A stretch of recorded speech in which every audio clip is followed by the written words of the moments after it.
The rain hammered against the floor-to-ceiling windows of the 42nd floor. Each drop a tiny percussion in the symphony of another late night at Sterling Industries. Marcus Sterling loosened his tie as he reviewed the quarterly reports, his eyes burning from hours of staring at spreadsheets and profit margins. At 38, he had built an empire from nothing, transforming a small tech startup into a multinational corporation worth billions. Success had come at a price, though. Long hours, missed opportunities for personal connections, and a reputation for being as cold as the steel and glass tower that bore his name.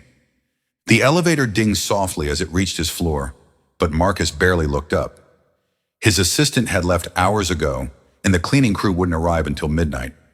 He assumed it was security making their rounds, so he continued working until he heard something that made him freeze, the sound of small, shuffling footsteps and quiet sniffling. Marcus lifted his head and saw her through the glass walls of his office. A little girl, no more than 7 years old, with tangled brown hair and clothes that had seen better days. She was clutching a worn teddy bear to her chest, her eyes wide with fear and exhaustion. How had a child gotten past security? How had she even made it to the executive floor? He stood up slowly, not wanting to startle her, and opened his office door. The girl looked up at him with the biggest, most sorrowful brown eyes he had ever seen. Tears had left clean streaks down her dirty cheeks, and her lower lip trembled as she tried to speak. "Sir," she whispered, her voice barely audible above the rain, "could you pretend to be my daddy? Just for one day?" Marcus felt something shift inside his chest, a feeling he hadn't experienced in years. He knelt down to her level, his expensive suit forgotten as his knees touched the cold marble floor. "Sweetheart, what's your name? How did you get here?" The girl clutched her teddy bear tighter. "I'm Emma. I got lost. Mommy said sometimes when we're scared, we should find a grown-up who looks safe. You have kind eyes like my daddy did." The word "did" hit Marcus like a physical blow. He glanced around the empty office, his mind racing. "Emma, where is your mommy now? Is she looking for you?" Emma's face crumpled and fresh tears spilled down her cheeks. "Mommy is in the hospital. She's really sick, and the doctors say she might go to heaven soon, like Daddy did. I don't want to be alone. Today is Father's Day at my school tomorrow, and all the other kids have daddies, but I don't have one anymore." Marcus's throat tightened. He had no experience with children, had never wanted any, had convinced himself that his career was fulfillment enough. But looking at this broken little girl, something ancient and instinctive stirred within him. "Emma, we need to call someone. A family member or—" "There's nobody," Emma interrupted, her voice hollow. "Just me and Mommy, and now maybe just me." She looked up at him with those devastating brown eyes. "Please, sir, I just want to have a daddy for one day, just so I can go to school and not be different. Just so I can pretend everything is okay." Marcus's carefully constructed world suddenly felt very small and very cold. He thought about his own childhood, growing up without a father, working multiple jobs to put himself through college, building walls around his heart so thick that nothing could penetrate them. But this child had somehow found a crack in those walls, and everything he thought he knew about himself was starting to crumble. "Okay," he heard himself say, the word escaping before his rational mind could stop it. "Okay, Emma, I'll be your daddy for one day." The transformation in Emma's face was immediate and breathtaking. Her eyes lit up like Christmas morning, and she threw her small arms around his neck. Marcus stiffened for a moment, unused to physical affection, but then his arms came up instinctively to hold her tiny, trembling body. "Really?" she whispered against his shoulder. "You'll really be my daddy?" "Yes," Marcus said, and meant it with a conviction that surprised him. "But first, we need to figure out how you got here, and we need to make sure you're safe." Through gentle questioning, Marcus learned that Emma had been staying with a neighbor while her mother was in the hospital. The neighbor had fallen asleep, and Emma had wandered out, desperate to find someone who could help her feel less alone. She had walked for hours, somehow making her way to the business district, where the bright lights of Sterling Industries had drawn her like a beacon. Marcus made some calls, spoke with hospital administrators, and within 2 hours had tracked down Emma's situation.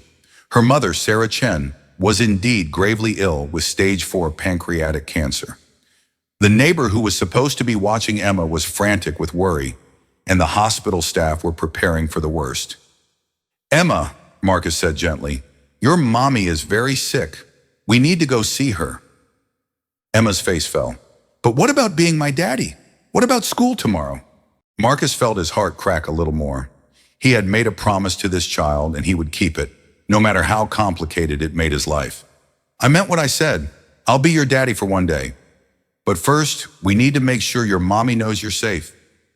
The drive to the hospital was quiet except for Emma's soft humming as she clutched her teddy bear. Marcus had called ahead, and they were met by a nurse who led them to Sarah Chen's room. The woman in the bed looked impossibly young to be facing such a devastating diagnosis. Her eyes flew open when she saw Emma, and tears of relief streamed down her face. "Emma, oh my God, I was so worried. Mrs. Patterson called and said you were gone. And Sarah's voice broke as she reached for her daughter. "It's okay, Mommy," Emma said, climbing carefully onto the bed. "I found a daddy. He's going to be my daddy tomorrow for Father's Day at school." Sarah's eyes found Marcus's, and he saw the same exhaustion and fear in them that he had seen in Emma's. But there was also gratitude in something else. A mother's desperate relief that her child had found someone safe in a dangerous world. "I'm Marcus Sterling," he said quietly. "Emma found her way to my office tonight. She's asked me to help her with something tomorrow." Sarah studied his face for a long moment. "Sterling Industries? I know who you are. Why would you do this? Why would you help us?" Marcus didn't have an easy answer. 24 hours ago, he would have called security, made sure the child was safely returned to her guardian, and gone back to his spreadsheets. But something about Emma's courage, her vulnerability, her simple request for basic human connection, had awakened something in him that he hadn't even known was sleeping. "Because she asked," he said simply, "and because sometimes we get chances to do something that matters." Sarah's eyes filled with tears. "The doctors say I have maybe a week, 2 at most. I've been trying to figure out what will happen to Emma. There's no family, no one else. I've been so scared about leaving her alone." Marcus felt something cold settle in his stomach. "What about foster care? Adoption agencies?" "The system is overwhelmed," Sarah said quietly. "Good families are hard to find, and Emma, she's been through so much already. She was only 4 when her father died in a car accident. She's watched me get sicker and sicker for months. I just want her to have some happiness before—" Sarah couldn't finish the sentence, but she didn't need to. Marcus understood. He looked at Emma, who was now curled up against her mother's side, finally looking peaceful for the first time since he'd met her. "Tell me about the school event," he said. Sarah smiled weakly. "It's a Father's Day celebration. The kids bring their dads to school, and they do activities together. Emma has been dreading it for weeks. All her friends have fathers, and she feels so different already. She asked me if maybe someone from the hospital could come, but—" She trailed off. "But you're too sick to ask a stranger for such a big favor," Marcus finished. "I understand. What time should I pick her up?" The next morning, Marcus found himself standing in front of his walk-in closet, staring at his collection of expensive suits and wondering what a father would wear to a second-grade Father's Day celebration. He had never faced such a dilemma in his life. Everything he owned was designed to project power and success in boardrooms, not to comfort a grieving child on a school playground. He finally settled on dark jeans and a simple blue button-down shirt, the most casual outfit he owned. As he drove to pick up Emma from Mrs. Patterson's house, he realized his hands were shaking. He had given presentations to hostile boards of directors, negotiated deals worth hundreds of millions of dollars, and fired executives without blinking. But the thought of disappointing a 7-year-old girl terrified him. Emma was waiting by the window when he arrived, dressed in a yellow sundress that was slightly too small for her. Her hair had been brushed and pulled back with a bright ribbon, and she was clutching a handmade card in her small hands. "You came," she said, her voice full of wonder, as if she hadn't quite believed he would keep his promise. "I told you I would," Marcus said, kneeling down to her level. "A daddy always keeps his promises." Emma's face lit up, and she handed him the card. "I made this for you. It says, 'Thank you for being my daddy today.'" Marcus opened the card and found a crayon drawing of two stick figures holding hands under a rainbow. The taller figure was wearing what looked like a tie, and the smaller one had long brown hair and a big smile. In Emma's careful 7-year-old handwriting, she had written, "My daddy Marcus is the best daddy in the whole world." Something broke inside Marcus's chest.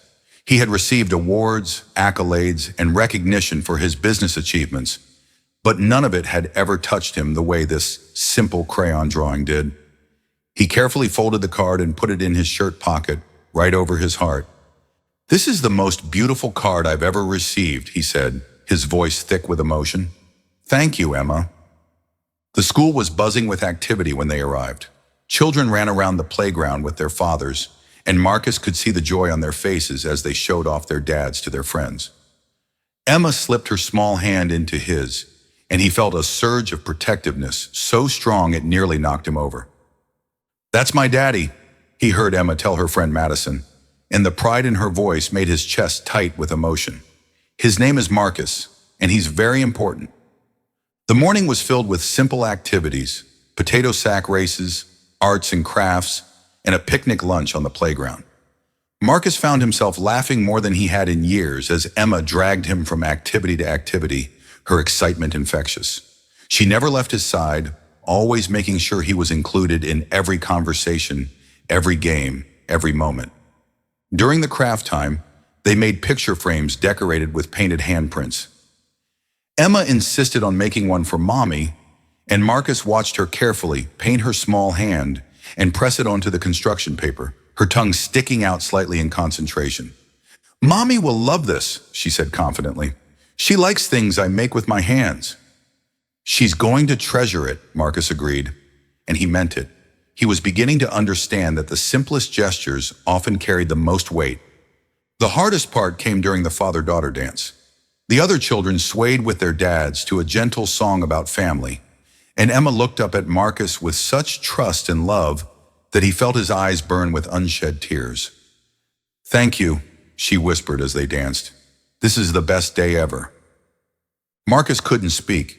He just held her a little tighter and let the music wash over them both. When the celebration ended, Emma clung to his hand as they walked back to the car. "Does this mean you're not my daddy anymore?" she asked in a small voice. Marcus stopped walking and knelt down to face her. "Emma, I made you a promise that I would be your daddy for one day, and I kept that promise. You are the most amazing little girl I have ever met, and I am honored that you chose me to be your daddy today." "But what about tomorrow, and the day after that?" Emma's eyes were filling with tears again.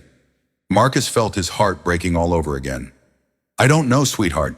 I wish I had all the answers, but I don't." They drove to the hospital in comfortable silence, Emma clutching her craft projects and humming softly. When they arrived at Sarah's room, she was awake and waiting for them, her face bright with curiosity. "How was it?" she asked as Emma climbed onto the bed to show her the picture frame.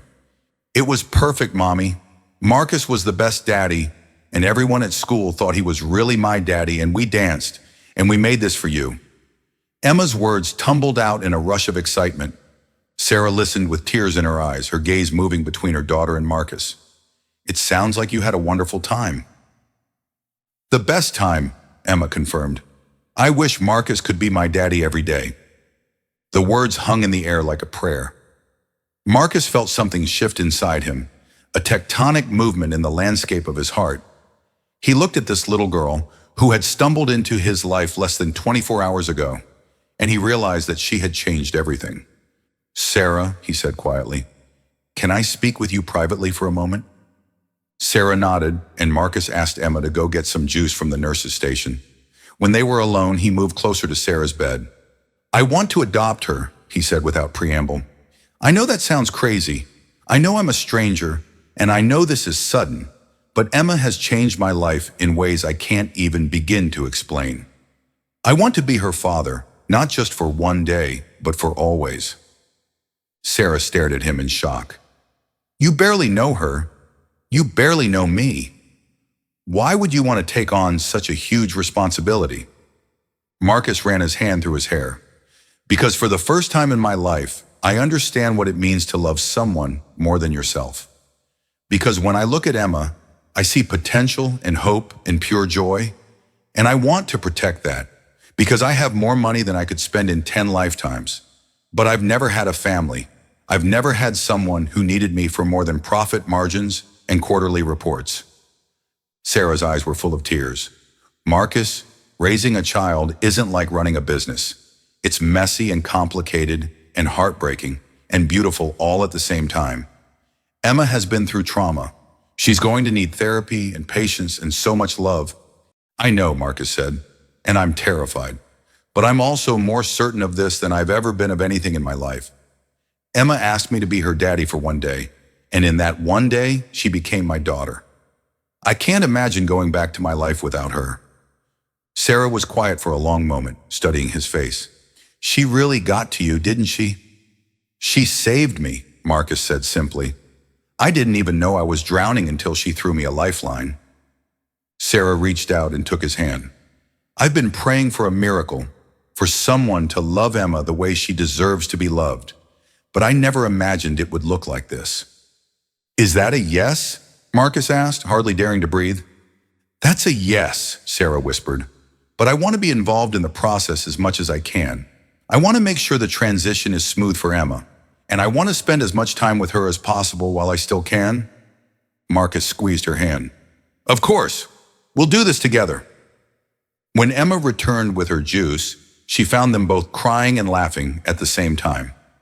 What's wrong? She asked, her face creased with concern. Nothing's wrong, sweetheart, Sarah said, pulling Emma close. Something very right is happening.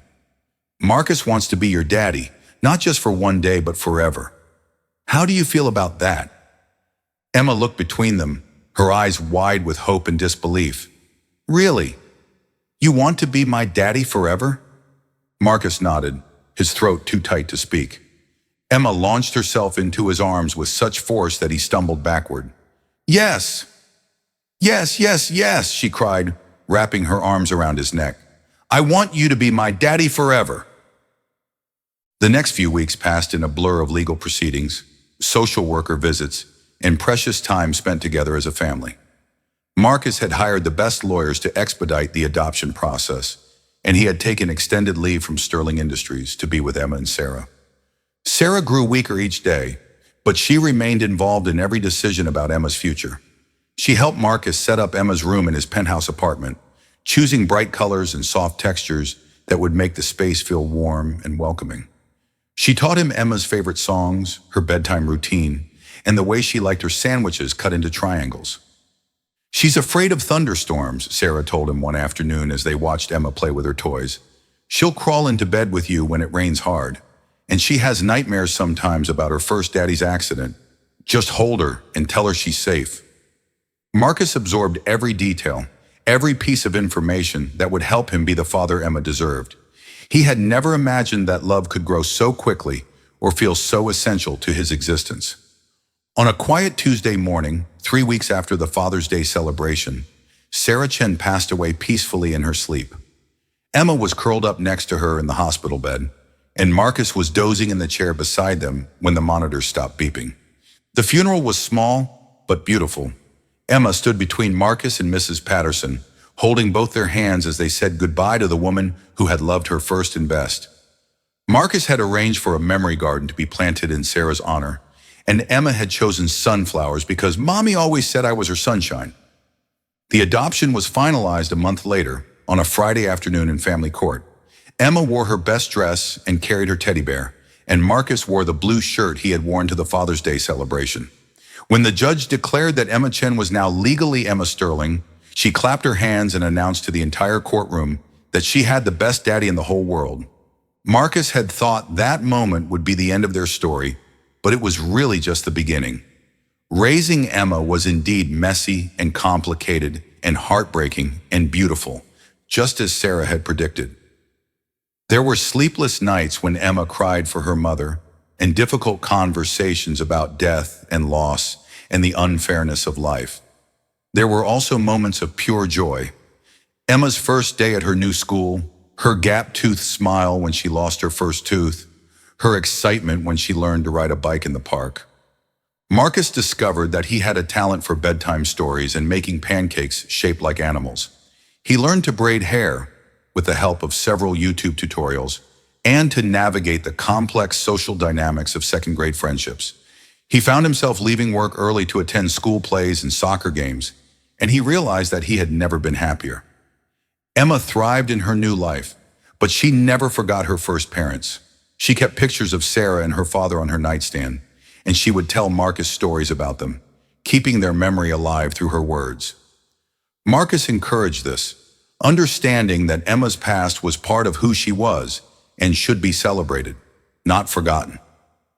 1 year after the Father's Day celebration that had changed everything, Marcus and Emma returned to her old school for another father-daughter event. This time, there was no pretending, no temporary arrangement. Emma introduced Marcus to her friends with the same pride she had shown that first day, but now it was real in a way that made Marcus's chest swell with emotion. "That's my daddy," Emma said, just as she had before. "His name is Marcus, and he's the best daddy in the whole world." But this time, when she said it, Marcus knew it was true in every way that mattered. He was Emma's daddy, and she was his daughter, and the family they had built from the ashes of loss and loneliness was real and precious and permanent. That night, as Marcus tucked Emma into bed, she looked up at him with those same brown eyes that had captured his heart in a rain-soaked office building. "Daddy," she said softly, "do you think Mommy knows that you're taking good care of me?" Marcus smoothed her hair back from her face. "I think she knows, sweetheart, and I think she's proud of what a brave, kind, amazing little girl you are." Emma smiled and closed her eyes. "I love you, Daddy." "I love you too, Emma. Sweet dreams." As Marcus turned off the light and closed her door, he reflected on the journey that had brought them together. A little girl's desperate request had transformed his life in ways he never could have imagined. He had gained a daughter, but more than that, he had gained a purpose, a reason to be better than he had ever been before. Some people might call it fate, or destiny, or simply good luck. Marcus preferred to think of it as the power of love to create miracles in the most unexpected places. Emma had asked him to pretend to be her daddy for one day, and in return, she had given him the greatest gift of all, the chance to love and be loved unconditionally. Marcus Sterling had built an empire, but Emma Sterling had built a family. And in the end, that made all the difference in the world.